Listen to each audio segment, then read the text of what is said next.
Halo teman-teman, kami dari kelompok 8 akan mempresentasikan materi tentang menulis pesan bisnis.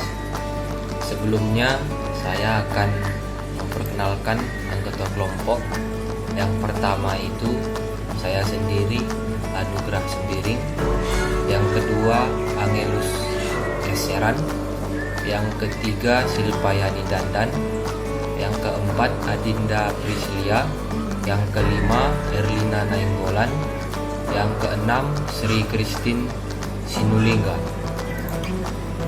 Selanjutnya saya akan menjelaskan proses perencanaan pesan bisnis. Perencanaan pesan bisnis adalah proses penetapan berbagai kegiatan yang akan dilakukan sebelum pesan bisnis tersebut diluncurkan. Proses perencanaan meliputi kegiatan yang pertama, menentukan tujuan, yang kedua, menganalisis audiens, yang ketiga, menentukan ide pokok, yang keempat, menyeleksi saluran dan media. Selanjutnya, menetapkan tujuan pesan bisnis. Penentuan tujuan yang jelas bagi organisasi akan dapat membantu dalam proses pengambilan keputusan yang mencakup 1. Keputusan untuk meneruskan pesan. Ini maksudnya jika pesan itu penting dan mempunyai pengaruh yang besar bagi organisasi, sebaiknya disampaikan. Yang kedua, keputusan untuk menanggapi audiens. Ini maksudnya mengetahui motif atau tujuan audiens supaya dapat menanggapinya dengan baik dan tepat. Yang ketiga, keputusan untuk memusatkan isi pesan. Ini maksudnya memasukkan informasi yang tepat sehingga isinya tidak kabur dan dapat dimengerti. Dan yang terakhir, ada keputusan untuk menetapkan media yang digunakan. Ini maksudnya media atau saluran yang akan digunakan untuk menyampaikan pesan disesuaikan dengan tujuan yang dikehendaki, dapat berupa lisan maupun tulisan. Ya, selanjutnya saya akan menjelaskan tentang tujuan bisnis secara umum.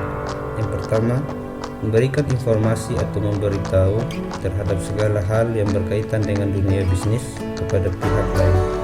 Kedua, melakukan persuasi atau membujuk kepada pihak lain agar apa yang disampaikan dapat dipahami dan direspon sebagai dikehendaki. Yang ketiga, melakukan kolaborasi atau bekerjasama bisnis antara seorang dengan pihak lain. Yang kedua, menganalisis audiens. Pertama, analisis audiens merupakan proses pemeriksaan seluruh faktor objektif atau empiris yang berkaitan dengan audiens atau komunikan. Kedua, audiens bisa individu ataupun organisasi. Yang ketiga, tujuan untuk mengidentifikasi kebutuhan audiens dan memprediksi reaksinya terhadap pesan. Keempat, kegiatan dalam analisis audiens meliputi: pertama, mengembangkan profil audiens; kedua, memenuhi kebutuhan informasi audiens; ketiga, memuaskan kebutuhan motivasional audiens; yang keempat, metode yang dapat digunakan untuk analisis audiens adalah pengamatan atau observasi, wawancara, dan survei. Selanjutnya, cara mengembangkan profil audiens. Pertama, menentukan ukuran dan komposisi audiens. Kedua, mengenali audiens utama. Ketiga, menentukan tingkat pemahaman audiens. Keempat, memperkirakan reaksi audiens. Yang kelima, hubungan komunikator dengan audiens. Memenuhi kebutuhan informasi. Ada 5 pedoman agar pesan bisnis mampu memenuhi kebutuhan informasi audiens. Yang pertama yaitu temukan apa yang diinginkan oleh audiens dan segera penuhi. Yang kedua, antisipasi pertanyaan yang dapat diungkapkan dan informasi tambahan yang relevan perlu diberikan. Yang ketiga, berikan semua informasi yang diperlukan. Yang keempat, pastikan bahwa informasinya akurat dan dapat dipertanggungjawabkan kebenarannya. Yang kelima, tekankan ide-ide yang paling menarik bagi audiens dan berikan perhatian khusus. Memenuhi kebutuhan motivasional audiens. Pesan yang bertujuan membujuk dan bekerja sama seringkali gagal mengubah keyakinan atau perilaku audiens. Agar kebutuhan motivasional terpenuhi, maka cara yang dapat dilakukan yaitu yang pertama, memberikan argumentasi yang rasional yang dapat diterima oleh audiens. Yang kedua, menggunakan pendekatan emosional audiens. Memilih kata yang kuat. Hal yang sama pentingnya dengan memilih kata yang benar adalah memilih kata yang paling cocok dengan tugas yang ada. Yang pertama, menggunakan kata fungsional dan kata isi dengan benar. Kata fungsional mengekspresikan hubungan dan hanya mempunyai satu arti yang tidak berubah dalam setiap konteks penggunaannya, meliputi kata penghubung, kata depan, kata sandang, dan kata ganti. Kata isi adalah kata yang bersifat multidimensi, oleh karena itu menjadi pokok bahasa yang bagi berbagai interpretasi. Keduanya memang perlu, tetapi efektivitas sebagai komunikator sangat tergantung pada memilih isi yang tepat untuk pesan Anda. Kata isi memiliki arti denotatif atau arti harfiah menurut kamus dan konotatif atau mencakup semua hubungan dan perasaan yang ditimbulkan oleh kata tersebut. Kata berbeda secara dramatis menurut derajat abstraksi dan konkretisasi. Kata abstrak mengekspresikan konsep, kualitas, dan karakteristik. Biasanya meliputi kategori ide yang luas kandungannya, dan abstrak ini sering bersifat intelektual, akademis, atau filosofis. Konkret berarti sesuatu yang bisa disentuh atau dilihat atau berwujud. Yang kedua, menemukan kata yang dapat dikomunikasikan. Hal-hal yang harus diperhatikan dalam menyusun pesan bisnis agar pesan bisa dikomunikasikan secara tepat. Yang pertama yaitu pilihlah kata yang kuat. Yang kedua, pilihlah kata yang dikenal. Yang ketiga, hindari dari kata klise. Yang keempat, gunakan jargon dengan hati-hati. Yang berikutnya, menciptakan kalimat yang efektif. Menciptakan kalimat yang efektif dapat dilakukan dengan memilih dari 4 jenis kalimat, yaitu kalimat sederhana, kalimat majemuk, kalimat kompleks, dan kalimat majemuk. Yang berikutnya, menciptakan paragraf yang menyatu dan koheren. Ada beberapa elemen paragraf yang perlu diperhatikan untuk menciptakan paragraf yang menyatu dan koheren, yaitu yang pertama kalimat utama atau kalimat yang harus ada di dalam suatu paragraf tersebut atau inti dari kalimat tersebut. Yang kedua, kalimat pendukung, yaitu kalimat yang merupakan hanya kalimat penghias di suatu kalimat tersebut. Dan yang berikut adalah elemen-elemen transisi. Yang berikutnya adalah 5 cara untuk menyusun paragraf. Yang pertama, ilustrasi atau memberi contoh yang menyajikan ide umum. Yang kedua, perbandingan atau kontras, yaitu menggunakan kesamaan atau perbedaan untuk mengembangkan topik. Yang ketiga, sebab dan akibat atau berfokus pada alasan sesuatu. Yang keempat, klasifikasi, yaitu menunjukkan bagaimana ide umum dipecahkan ke kategori-kategori yang spesifik. Dan yang kelima adalah masalah dan solusi, yaitu menyajikan masalah dan kemudian mendiskusikan solusinya. Berikutnya adalah penentuan ide pokok. Penentuan ide pokok memerlukan kreativitas dan pengalaman. Pendekatan yang dapat digunakan untuk menentukan ide pokok adalah sebagai berikut. Yang pertama, brainstorming.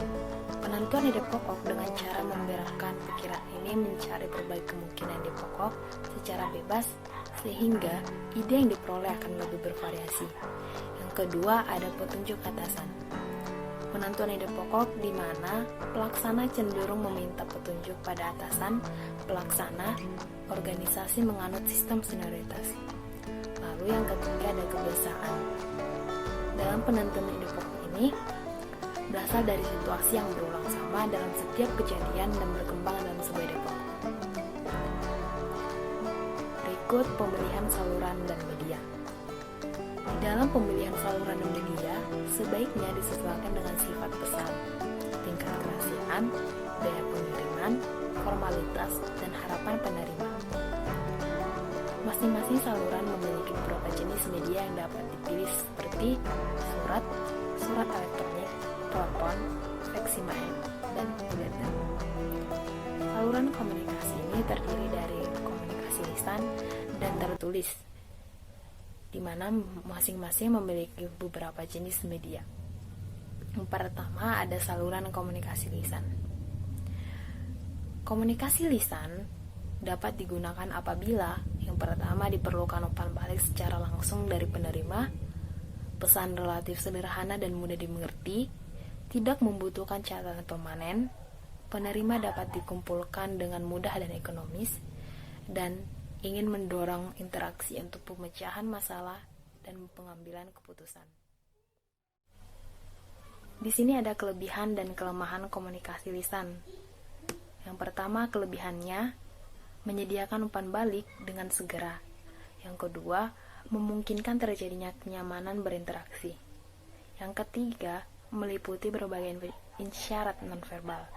Yang keempat, memungkinkan mengekspresikan emosi di balik pesan. Sedangkan kelemahannya adalah tidak menyediakan rekaman komunikasi yang dapat dibuktikan tanpa alat perekam. Yang kedua, mengurangi kendali komunikator pada pesan.